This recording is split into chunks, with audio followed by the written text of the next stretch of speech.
बिस्मिल्लाहिर्रहमानिर्रहीम। सर, आज की इस वीडियो में हम बात करेंगे computation of income tax liability की। देखिए, इनकम टैक्स के प्रोविजंस हम आने वाले वक्तों में कवर करेंगे और डिटेल में कवर करेंगे एक एक सेक्शन को, एक एक प्रोविजन को। लेकिन आज की इस वीडियो में जो कंप्यूटेशन ऑफ टैक्स लायबिलिटी का फॉर्मेट या कंप्यूटेशन ऑफ टैक्स लायबिलिटी का एरिया मैं आप लोगों के साथ डिस्कस करने लगा हूं, इस एरिया की इंपॉर्टेंस और रेलेवेंस एग्जाम पर्सपेक्टिव से भी बहुत ज्यादा है और इस एरिया की रेलेवेंस और इंपॉर्टेंस लीगल या प्रैक्टिकल पर्सपेक्टिव से भी बहुत ज्यादा है। सर, आप सबको आइडिया होगा कि पाकिस्तान की अगर हम बात करें तो हर टैक्स पेयर की जिम्मेदारी है कि साल खत्म होने के बाद उसे अपना income tax return federal board of revenue tax authorities को जमा करवाना होता है। यानी कि हर साल खत्म होने के बाद एज अ टैक्स पेयर हमारी ऑब्लिगेशन है, हमारी जिम्मेदारी है कि जो भी हमारी पूरे साल की इनकम है उन सारी इनकम को हम एक प्रॉपर फॉर्मेट पे रिपोर्ट करते हैं, गवर्नमेंट ऑफ पाकिस्तान को बताते हैं और उसके ऊपर जो भी टैक्स पे करना होता है वो अकॉर्डिंगली गवर्नमेंट ऑफ पाकिस्तान को हम पे कर रहे होते हैं। तो अपनी इनकम के हवाले से जो इंफॉर्मेशन हम गवर्नमेंट को रिपोर्ट करते हैं ना, उसके लिए जो डॉक्यूमेंट इस्तेमाल किया जाता है ना, उसे कहा जाता है इनकम टैक्स रिटर्न। उसे कहा जाता है income tax return. Income tax return में आपके पास इनकम की सारी इंफॉर्मेशन आ रही होती है, टैक्स की सारी वर्किंग आ रही होती है और वो वर्किंग आप गवर्नमेंट ऑफ पाकिस्तान को टुगेदर विद टैक्स पे कर रहे होते हो। अब इस इनकम टैक्स रिटर्न में जो आपकी इनकम टैक्स की कंप्यूटेशन का पूरा फॉर्मेट आ रहा होता है, ये फॉर्मेट हम आज की इस वीडियो में, आज के इस लेक्चर में डिस्कस कर रहे होंगे। एक तो इस फॉर्मेट से हमें इनकम टैक्स ऑर्डिनेंस में जो इनकम टैक्स रिटर्न हमें बनाना है उसका एक ओवरऑल स्ट्रक्चर नजर आ रहा होगा। सेकेंडली, ये फॉर्मेट आपको पूरे इनकम टैक्स ऑर्डिनेंस का एक बर्ड्स आई व्यू प्रोवाइड करेगा, यानी कि पूरे इस इनकम टैक्स ऑर्डिनेंस का एक स्ट्रक्चर बताएगा कि हम किस तरह से इस इनकम टैक्स के एरिया को, किस तरह से हम इनकम टैक्स के कोर्स को आने वाले वक्तों में लेकर चल रहे होंगे। जो हमारे पास computation of tax liability, computation of income tax liability के फॉर्मेट में चीजें आ रही होंगी लाइन बाय लाइन, उसी फॉर्मेट में हम अपने करिकुलम, उसी फॉर्मेट में हम अपने कोर्स को लेकर चलेंगे और वक्त के साथ साथ इनकम टैक्स के एरिया को कवर कर रहे होंगे। तो चलते हैं इनकम टैक्स की कंप्यूटेशन के फॉर्मेट की तरफ। अब होगा यह कि सबसे पहले एक टैक्स पेयर पूरे साल में जितनी भी इनकम अर्न करता है, एक टैक्स पेयर पूरे साल में जितनी भी इनकम अर्न करता है, उन इनकम्स को 5 में से किसी एक हेड ऑफ इनकम में क्लासिफाई करता है। एक टैक्स पेयर पूरे साल में जितनी भी इनकम अर्न करेगा, उन इनकम को 5 में से किसी एक हेड ऑफ इनकम में क्लासिफाई कर रहा होगा। या तो वो सैलरी होगा, या वो इनकम फ्रॉम प्रॉपर्टी होगा, या वो इनकम फ्रॉम बिजनेस होगा, या वो इनकम फ्रॉम कैपिटल गेन होगा, या वो इनकम फ्रॉम अदर सोर्सेज होगा। तो पहला काम हमने क्या करना है कि हम पूरे साल में जो भी इनकम अर्न करेंगे, इन इनकम को 5 में से किसी एक हेड ऑफ इनकम में क्लासिफाई करेंगे, either salary, capital gain, income from property, income from business या इनकम फ्रॉम अदर सोर्सेज। अब हम बात करते हैं हेड्स ऑफ इनकम की। देखिए, जब भी हम हेड्स ऑफ इनकम कैलकुलेट करेंगे, कोई भी हम हेड की इनकम कैलकुलेट करेंगे, तो हर हेड की इनकम की कैलकुलेशन में दो चीजें आ रही होंगी। One is called amount chargeable under the head of income, one is called amount chargeable under the head of income and the second one is called allowable deductions under the head of income. Her head में हम amount chargeable workout करेंगे। Amount chargeable का मतलब है कि हमारे हर relevant head of income में कौन सी अमाउंट या कौन से इनकम के ऊपर टैक्स लगाया जाएगा, कौन सी अमाउंट या कौन सी इनकम के ऊपर टैक्स चार्ज किया जाएगा। This is called amount chargeable. इस अमाउंट चार्जेबल से हम माइनस कर रहे होंगे अलाउबल डिडक्शंस। आसान अल्फाजों में कहूं तो उस इनकम को कमाने के लिए जो हमने एक्सपेंसेस या एक्सपेंडिचर्स किए हैं, उन अमाउंट्स को, उन एक्सपेंसेस, उन एक्सपेंडिचर्स को अलाउबल डिडक्शंस का नाम दिया गया है। तो हम जिस भी हेड की इनकम कैलकुलेट करें, चाहे वो कैपिटल गेन हो, चाहे वो प्रॉपर्टी इनकम हो, चाहे वो बिजनेस इनकम हो, हर हेड ऑफ इनकम में हमारे पास अमाउंट चार्जेबल माइनस एक्सपेंसेस यानी कि अलाउबल डिडक्शंस आएंगे और हमारे पास हर हेड की इनकम कैलकुलेट हो रही होगी। फॉर एग्जांपल कि भाई मैं बिजनेस कर रहा हूं, तो मेरी बिजनेस में जो सेल्स है, ये सेल्स मेरे लिए अमाउंट चार्जेबल है, लेकिन उस सेल्स को जनरेट करने के लिए मैंने डिफरेंट एक्सपेंसेस, डिफरेंट कॉस्ट भी बर्दाश्त की होगी। तो हम जो cost of sales, admin expense, selling expense, marketing expense, other expenses को माइनस करते हैं, ये सारे एक्सपेंसेस हमारे लिए अलाउबल डिडक्शंस कहलाए जाएंगे। फॉर एग्जांपल कि अगर मैं एक प्रॉपर्टी को रेंट पे देकर रेंटल इनकम जनरेट करता हूं, तो रेंटल इनकम मेरे लिए इनकम फ्रॉम प्रॉपर्टी का अमाउंट चार्जेबल है, लेकिन उस प्रॉपर्टी से पर्टेनिंग मैंने कुछ रिपेयर एंड मेंटेनेंस के खर्चे करवाए होंगे, कुछ एडमिनिस्ट्रेटिव खर्चे करवाए होंगे, कुछ और खर्चे वगैरह करवाए होंगे, तो इन सारे खर्चों को, उन सारे एक्सपेंसेस को हम अलाउबल डिडक्शंस के नाम से माइनस कर रहे होंगे। तो किसी भी हेड ऑफ इनकम में हमारे पास इनकम किस तरह से वर्कआउट होगी कि हम हर रेलेवेंट हेड ऑफ इनकम की अमाउंट चार्जेबल लेंगे, यानी कौन सी अमाउंट पे, कौन सी इनकम पे टैक्स लगना है, उसमें से हम माइनस करेंगे एक्सपेंसेस और एक्सपेंडिचर्स को, यानी कि अलाउबल डिडक्शंस को।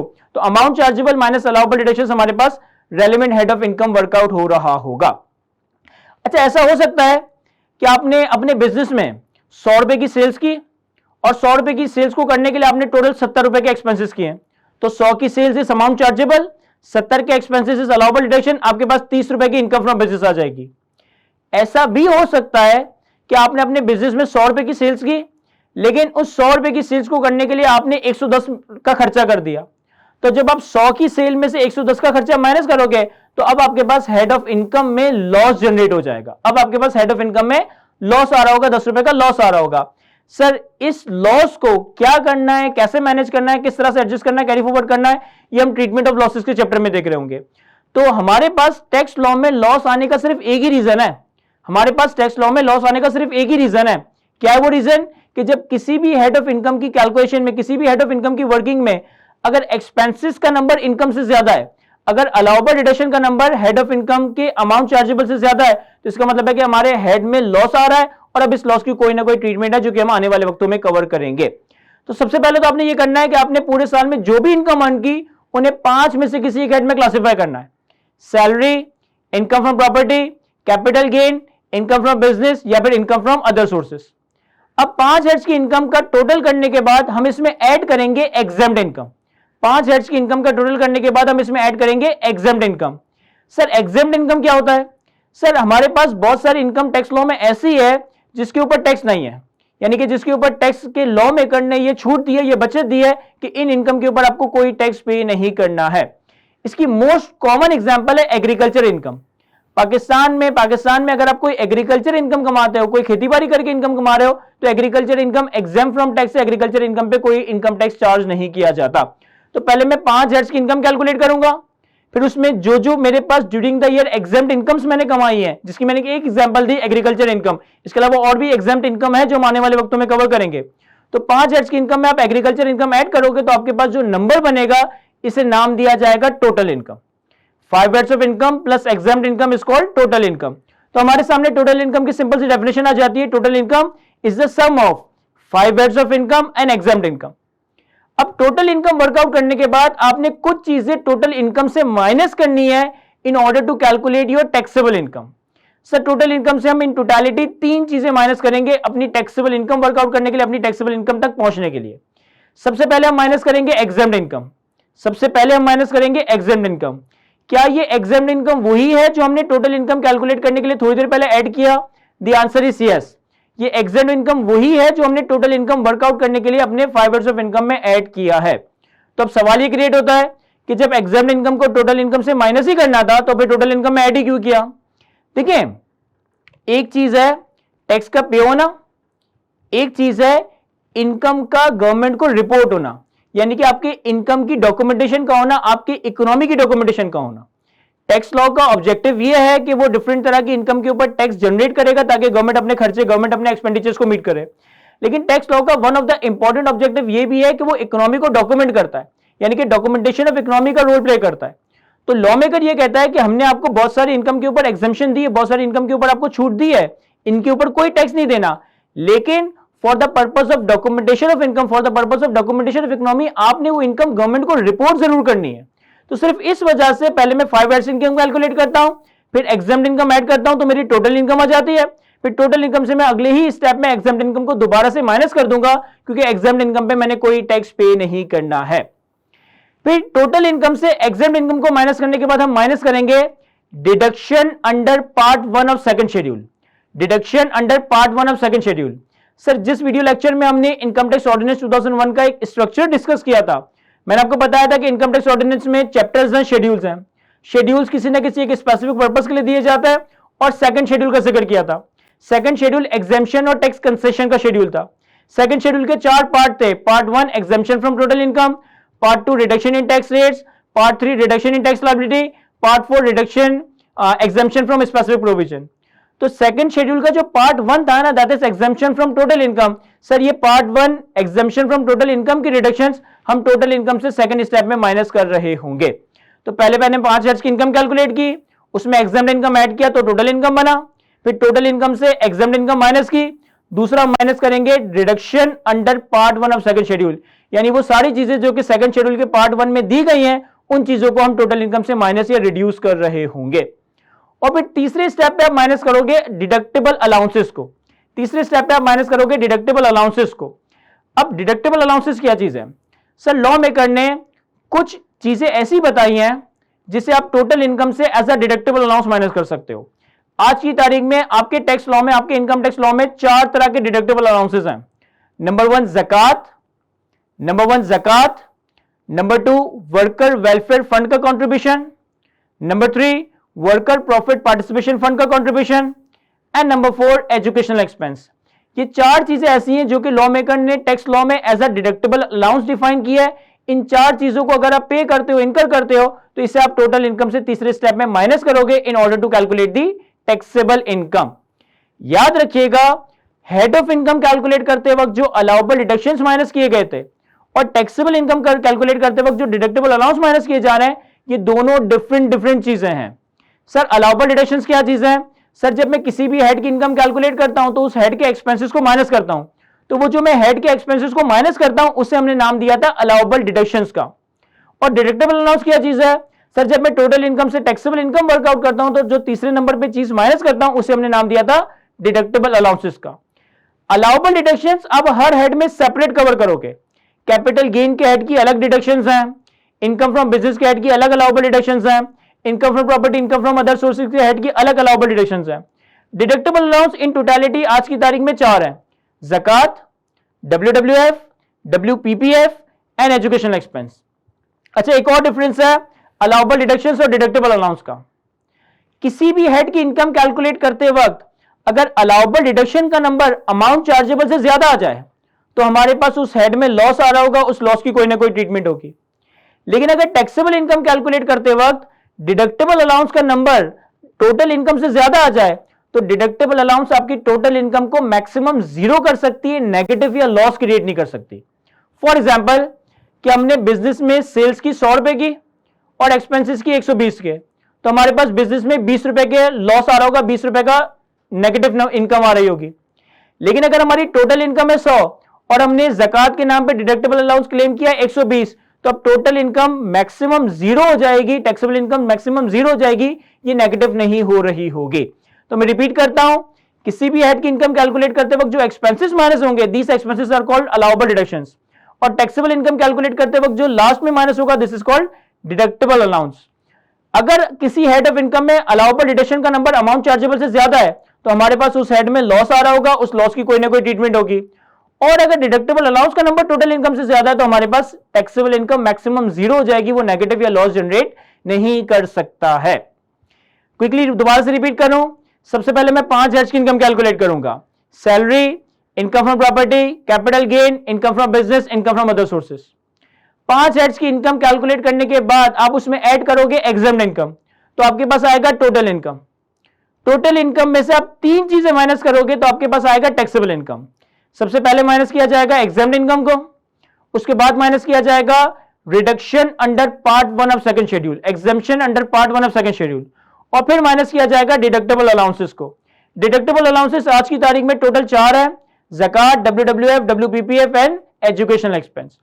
अब टैक्सेबल इनकम तक पहुंचने के बाद हमारे पास वो अमाउंट आ गया जिसपे फाइनली हमें टैक्स रेट अप्लाई करना है और टैक्स लायबिलिटी कंप्यूट करनी है। टैक्सेबल इनकम कैलकुलेट करने के बाद हमारे पास फाइनली वो नंबर आ गया जिसपे हमें टैक्स रेट अप्लाई करना है और टैक्स लायबिलिटी को कंप्यूट करना है। लेकिन जब हम टैक्स लायबिलिटी की कंप्यूटेशन की बात करते हैं ना, तो सिर्फ कंप्यूटेशन ऑफ टैक्स लायबिलिटी के लिए हम टैक्सेबल इनकम को भी 2 हिस्सों में सेग्रीगेट कर देंगे। हम टैक्सेबल इनकम को भी 2 हिस्सों में तोड़ देंगे, 2 हिस्सों में बाइफरकेट कर देंगे।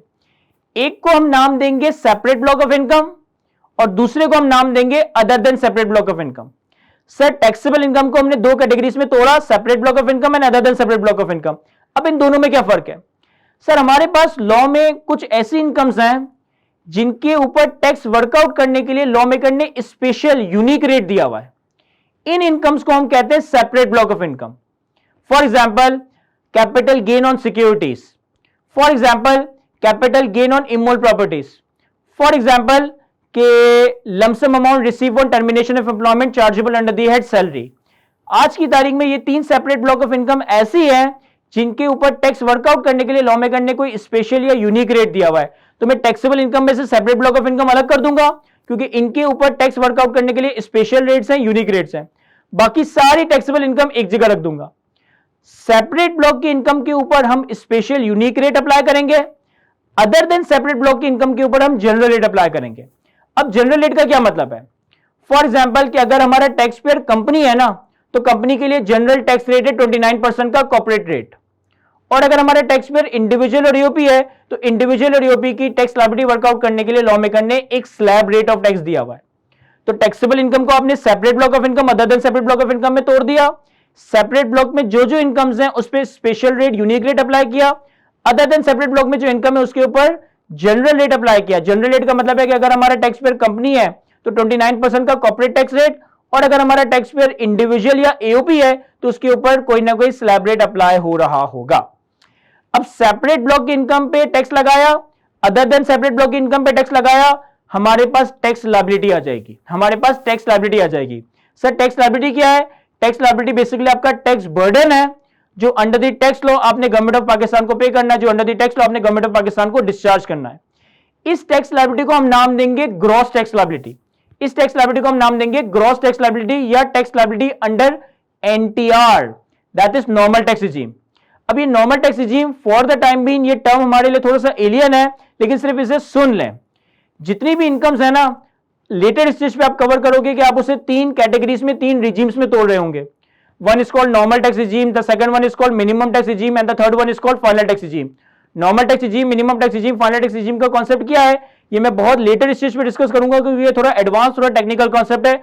अभी आप नहीं समझ सकते कि normal tax regime, final tax regime, minimum tax regime किस बला का नाम है। हमने सेपरेट ब्लॉक की इनकम पे special rate, other than separate block की इनकम पे जनरल रेट लगाकर जो टैक्स लायबिलिटी वर्कआउट की, इसे हम ग्रॉस टैक्स लायबिलिटी या tax liability under NTR under normal tax regime का नाम देंगे। अब ग्रॉस टैक्स लायबिलिटी या tax liability under normal tax regime workout करने के बाद कुछ चीजें ऐसी हैं जो आपकी टैक्स लायबिलिटी को भी कम कर सकती हैं, कुछ चीजें ऐसी हैं जो आपकी टैक्स लायबिलिटी को भी रिड्यूस कर रही होंगी। सबसे पहले हम टैक्स लायबिलिटी से माइनस करेंगे reduction under part 3 of second schedule. Reduction under part 3 of second schedule. Sir हमने इनकम टैक्स ऑर्डिनेंस के स्ट्रक्चर में शेड्यूल्स का जिक्र किया था। शेड्यूल्स में हमने सेकंड शेड्यूल का जिक्र किया था। सेकंड शेड्यूल था हमारे पास एग्जेम्पशंस एंड टैक्स कंसेशन का। सेकंड शेड्यूल के हमारे पास 4 पार्ट थे, part 1, part 2, part 3, part 4। Part 3 था reduction in tax liability. Part 3 था रिडक्शन इन टैक्स लायबिलिटी, यानी कुछ चीजें ऐसी हैं सेकंड शेड्यूल के पार्ट 3 में जो आपकी टैक्स लायबिलिटी को रिड्यूस कर देती है, कम कर देती है। तो जो सेकंड शेड्यूल के पार्ट 3 में रिडक्शन इन टैक्स लायबिलिटी है, ये आपकी टैक्स लायबिलिटी अंडर एनटीआर है, ग्रॉस टैक्स लायबिलिटी से सबसे पहले माइनस होगा। Reduction in tax liability under part 3 of second schedule minus करने के बाद हम माइनस करेंगे टैक्स क्रेडिट्स। अब टैक्स क्रेडिट्स क्या चीज है? सर टैक्स क्रेडिट्स भी कुछ ऐसे सेक्शन से कुछ ऐसी चीजें हैं जो कि आपकी टैक्स लायबिलिटी को ही कम करती हैं। अब टैक्स क्रेडिट्स भी ऑर्डिनेंस में बहुत सारे दिए हैं, उनको क्लेम करने का एक सीक्वेंस है जो कि हमें टैक्स लॉ प्रोवाइड करता है। सबसे पहले हम क्लेम करते हैं फॉरेन टैक्स क्रेडिट, सबसे पहले हम क्लेम करते हैं फॉरेन टैक्स क्रेडिट, और फिर उसके बाद हम क्लेम करेंगे ग्रुप ऑफ टैक्स क्रेडिट्स को। सबसे पहले टैक्स क्रेडिट में फॉरेन टैक्स क्रेडिट, उसके बाद बारी आएगी ग्रुप ऑफ टैक्स क्रेडिट्स की। तो अब हमारे पास finally tax liability net of credit बन जाएगी। टैक्स लायबिलिटी नेट या net tax liability under normal tax regime बन रही होगी। मैं रिपीट करता हूं, सबसे पहले 5 इयर्स ऑफ इनकम कैलकुलेट किया, salary, capital gain, income from property, income from business, income from other sources. 5 years की इनकम कैलकुलेट करने के बाद आपने एग्जाम्ड इनकम को ऐड किया तो आपके पास टोटल इनकम आई। टोटल इनकम से हमने 3 चीजें माइनस की, examined income, deduction under part 1 of second schedule and deductible allowance. तो हमारे पास टैक्सेबल इनकम आया। टैक्सेबल इनकम को हमने 2 हिस्सों में तोड़ दिया, one is called separate block, other one is called other than separate block. Separate block पे जनरल रेट अप्लाई किया, अदर देन सेपरेट ब्लॉक पे सेपरेट ब्लॉक पे स्पेशल रेट अप्लाई किया, अदर देन सेपरेट ब्लॉक पे general rate apply किया, तो हमारे पास ग्रॉस टैक्स लायबिलिटी आ गई। ग्रॉस टैक्स लायबिलिटी या tax liability under NTR under normal tax regime आ गया। अब ग्रॉस टैक्स लायबिलिटी से आप सबसे पहले माइनस करोगे reduction under part 3 of second schedule, उसके बाद माइनस करोगे टैक्स क्रेडिट्स। टैक्स क्रेडिट में हम पहले माइनस करेंगे फॉरेन टैक्स क्रेडिट, उसके बाद ग्रुप ऑफ टैक्स क्रेडिट। अब फाइनली हमारे पास आ गया नेट टैक्स लायबिलिटी या net tax liability under normal tax regime. Net tax liability या net tax liability under normal tax regime calculate करने के बाद हम उसमें ऐड करेंगे फाइनल टैक्स रिजीम की लायबिलिटी।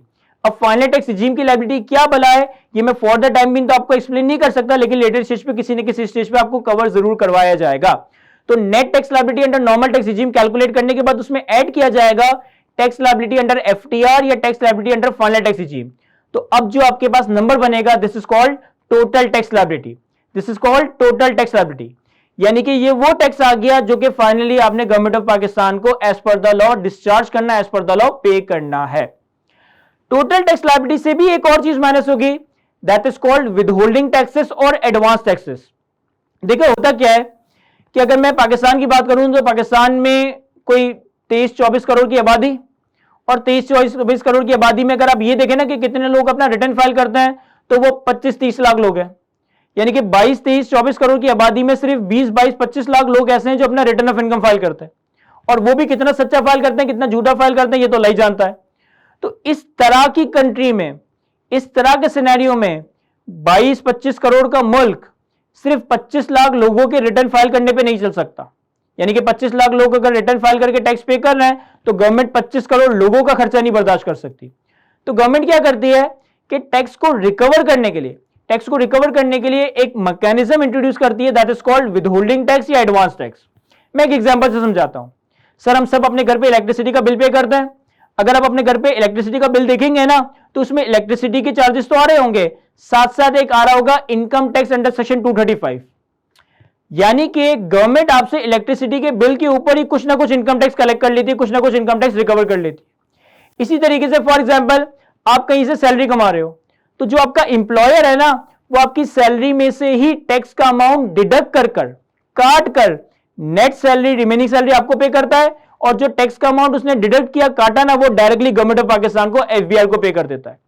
इसी तरीके से फॉर एग्जांपल मुझे किसी कंपनी से डिविडेंड इनकम मिलती है, तो वो जो कंपनी मुझे डिविडेंड पे कर रही होती है ना, उस डिविडेंड के अमाउंट से टैक्स काट कर, डिडक्ट करके मुझे नेट डिविडेंड पे करती है, और टैक्स का अमाउंट एफबीआई को पे कर देती है। पाकिस्तान में बहुत सारी ऐसी ट्रांजेक्शन है जिसके ऊपर हमारा टैक्स डिडक्ट हो रहा होता है, हमारा टैक्स विदहोल्ड हो रहा होता है। ये गवर्नमेंट क्यों करवाती है? ताकि गवर्नमेंट के पास ट्रांजेक्शन बेसिस पे ही कुछ ना कुछ tax over the period of time government के पास, गवर्नमेंट ट्रेजरी में, गवर्नमेंट के बैंक अकाउंट में जमा होता रहे। हमने टोटल टैक्स लायबिलिटी वर्कआउट की, यानी कि हमारा टैक्स बर्डन है। बहुत सारा टैक्स ऐसा होगा जो आप विदहोल्डिंग टैक्स के नाम से या एडवांस टैक्स के नाम से अपनी डिफरेंट ट्रांजेक्शंस के ऊपर पूरे साल में बर्दाश्त करते आए होंगे।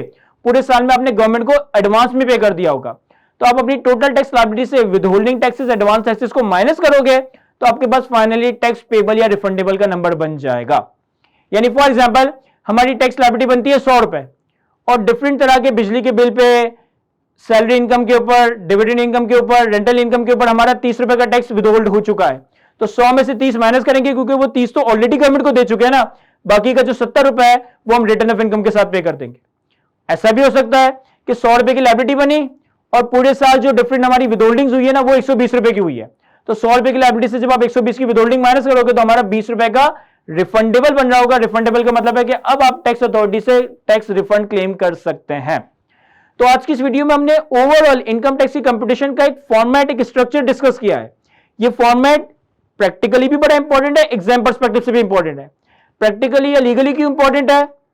इस वजह से कि जो हम अपना इनकम टैक्स रिटर्न बनाते हैं ना, इनकम टैक्स रिटर्न में जो हम अपनी इनकम और टैक्स की इंफॉर्मेशन गवर्नमेंट को बताते हैं, वो इसी फॉर्मेट पे बता रहे होते हैं कि पहले आप सारी इनकम कैलकुलेट करते हो, फिर टैक्स वर्कआउट करते हो, फिर क्रेडिट्स वगैरह को मैनेज करते हो, और अल्टीमेटली आपकी टैक्स लायबिलिटी आ जाती है। और कोर्स के पर्सपेक्टिव से ये फॉर्मेट हमें अपने इनकम टैक्स के पूरे कोर्स का एक बर्ड्स आई व्यू, एक समरी प्रोवाइड करता है, एक स्ट्रक्चर, एक डायरेक्शन प्रोवाइड करता है कि हम अपना इनकम टैक्स का कोर्स किस सीक्वेंस में, किस एरिया में, किस डायरेक्शन में लेके जा रहे होंगे। जिस तरह से यहां चीजें आ रही है ना, हम पहले सैलरी कवर करेंगे, फिर कैपिटल गेन कवर करेंगे, फिर प्रॉपर्टी इनकम कवर करेंगे, और जिस तरह से इस फॉर्मेट में चीजें आ रही है, वैसे वैसे हम इनकम टैक्स के एरिया को आगे लेके चल रहे होंगे। एग्जाम पर्सपेक्टिव से भी ये फॉर्मेट बड़ा इंपॉर्टेंट है। रीजन बीइंग कि आपके लेवल पे कोई 35 से 40 मार्क इनकम टैक्स की कंपटीशन से पूछे जाएंगे। 35 से 40 मार्क का एक कंपलसरी, एक या दो कंपलसरी आपके एग्जाम में सवाल पूछे जाते हैं, जिसमें हमें टैक्स पेयर की टैक्स कंप्यूटेशन करनी होती है, टैक्स पेयर की इनकम टैक्स कंप्यूटेशन या इनकम टैक्स लायबिलिटी वर्कआउट करनी होती है।